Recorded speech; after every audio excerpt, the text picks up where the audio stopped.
Hi guys! Samahan niyo ko ulit sa aking mini vlog for today's video. At mag-shot puno na rin kasama ng aking pamangkin. Char, panoorin niyo lang pala kami guys. Nag-aayaan pala kami ng aking pamangkin na mag-shot puno. Hindi naman pala shot puno, tamang banding lang. Pero syempre, bago ang lahat, maging responsabling nanay muna tayo. Char. Bali, kadugtong nga pala ito ng last mini vlog ko guys nung nagluto ko ng bagoong alamang na galing Pangasinan. Magluluto pa lang ako niya ng pananghalian namin. Dahil nagluto nga ako ng bagoong alamang, magpiprito na lang ako ng talong at saka itlog. Uunahin ko nga munang prituhin yung itlog bago yung talong. 3 itlog nga lang pala yung niluto ko kasi sa mga oras na yan wala pa yung pamangkin ko, nasa school pa. Hindi siya makakapagtanghalian dito sa bahay. Kaya para kay Samira at kay Kuya Cypher at sa akin lang yan. Sinunod ko namang prituhin yung talong. Hindi ko nga pala siya masyadong piprituhin kasi ilalagay ko siya sa ginisang baboy na may bagoong alamang. So ayan, tapos ko na lahat siya prituhin. 2 pirasong talong nga lang yan at madami na din. May matitira pa sa pamangkin ko pag uwi niya. Hinango ko nga muna lahat tapos dyan na din ako maggigisa ng bawang at sibuyas sa pinagprituhan ko. Ayan, ginisa ko nga lang yung bawang at saka sibuyas tapos nilagay ko na rin yung konting baboy. Naglagay nga ako ng konting pamintang durog tsaka ako tinakpan para magisa siya sa sarili niyang mantika. Tapos ayan, medyo malambot na rin yung baboy kaya lalagyan ko na siya ng bagoong alamang. Sorry na agad sa matatakam ko sa bagoong alamang.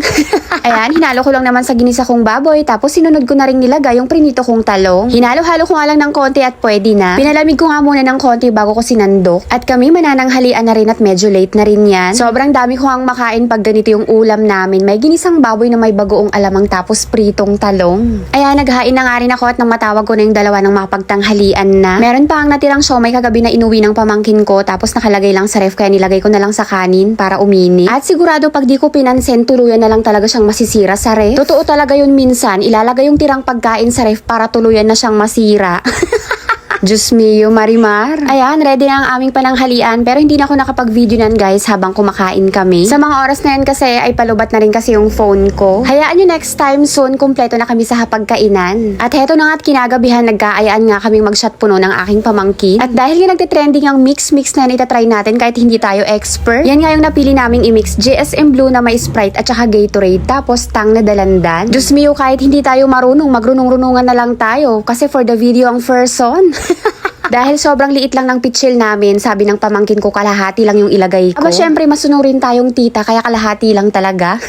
Habang tinitimpla ko nga yan, siya yung nagvi-video sa akin at siya rin yung nagtuturo kung paano yung gagawin ko. Kahit yung Tang Dalandan ay kalahati lang din yung ilalagay ko. At maya-maya ngay may dumating akong bisita. May gin po kayo? Isa lang? Ay, mahiya ka! Nandito ka na lang din naman. Sige, bigyan mo sa tikang ginagawa mo dyan. Mag-one shot challenge ka.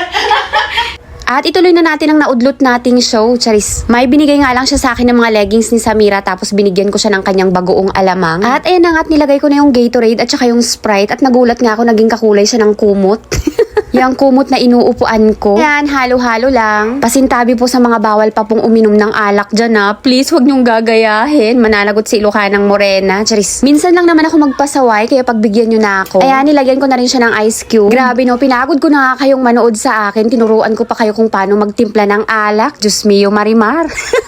Sorry na agad. So ayan, galing nga pala kami kanina ng bayan kaya nakabili kami ng mangga. Panahon na nga ulit ng mangga kaya napakadami nang nagbebenta sa Novaliches bayan. Tamang-tama nga ito sa niluto kong bagoong alamang. Sorry na agad sa mga maglalaway. At sa mga humihingi ng bagoong alamang, wala na, party-party na po. At baka nang dahil dyan sa bagoong alamang na yan ay magkalimutan pa. Tignan nyo naman ang kumari nyo at daig pa ang naglilihi. Yan nga ang pulutan namin, hilaw na mangga at inihaw na bangus. Hindi pa man ba kami magtanong sa comment section sa inyo? Buti okay lang sa parents ng pamangkin ko na makipag-inuman siya sa kanyang tita. Oo naman po, 22 years old na siya, nasa hustong edad na siya. At kaming dalawa lang naman. Minsan po talaga nagkakaayaan kaming mag-inom, kaming dalawa lang. Tapos dito lang sa bahay. Pag may time siya, tapos pag hindi din ako busy. Unang tikim sa unang shot. Charis. O in fairness, masarap siya. Wala na yung lasang alak. Lasang juice na lang talaga siya. Hindi din siya nakakahilo at hindi din siya masakit sa ulo, guys. Hindi katulad nung nag-gin bilog ako. Diyos mio, halos isumpa ko yung araw na yun.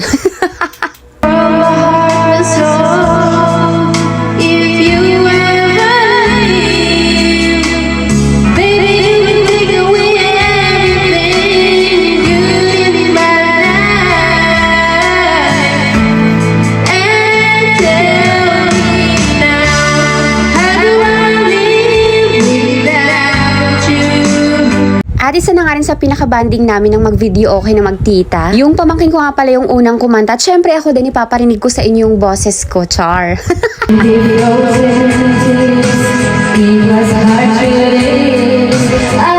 ngayon, baka makapiright tayo. Charis!